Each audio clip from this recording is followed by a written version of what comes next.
Hello, hello, hello! Welcome to my mini vlog. I am your single mom. I have 2 babies. Halina't panoorin niyo ako sa kaganapan ko na Mommy's Duties, Atis Duties.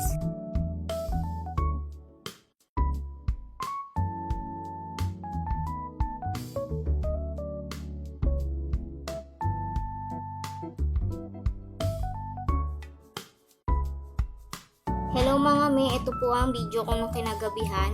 Natambakan ako ng hugasan mga mi.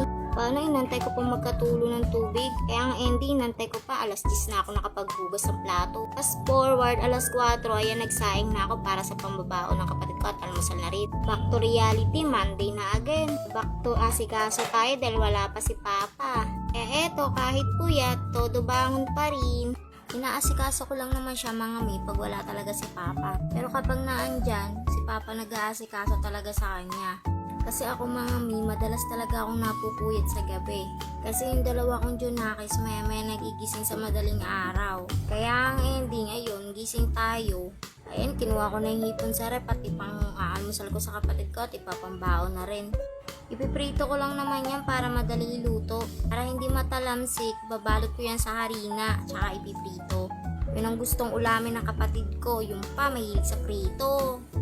Kakaunti lang naman yan kasi siya lang naman kakain yan, bawal ako kumain ng hipon. Dahil si Tasyang baby merong allergy sa hipon, sa mga malalangsa. Kaya kahit hindi bawal sa akin yan, tiis-tiis muna tayo dahil may nasuso sa ating baby.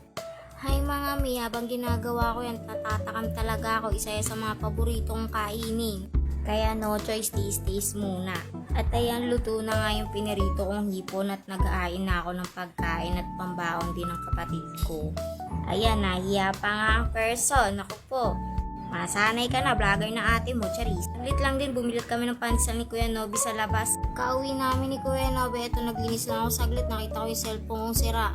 Kaya ang ending, nanghiram muna ako sa mama ko ng cellphone para may pang vlog man lang ako, Charis. Eto, tamang ligpit na naman kasi baka mamaya magkalat na naman si Kuya Nobby dito sa kwarto. Walang araw na hindi ako naglilinis sa sobrang kulit ng anak ko, Diyos mio Marimar.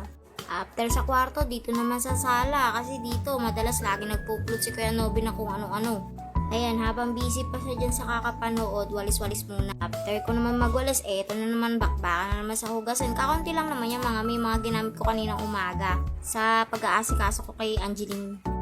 Ayan, napahinto ako sa paghuhugas at pambatang makulit, natahimik bigla. Kaya pagsilip ko, eto ang nangyari. Grabe mga mi, nakuha niya sa ibabaw ng lamesa. Mala Spider-Man yung anak ko. Bumalik ulit ako sa paghuhugas ng plato. Grabe yung anak ko, nahinto tuloy ako sa paghuhugas. Ay, natapos na ako sa paghuhugas. Minadali-madali ko na at baka mamaya magising si Tasyang baby.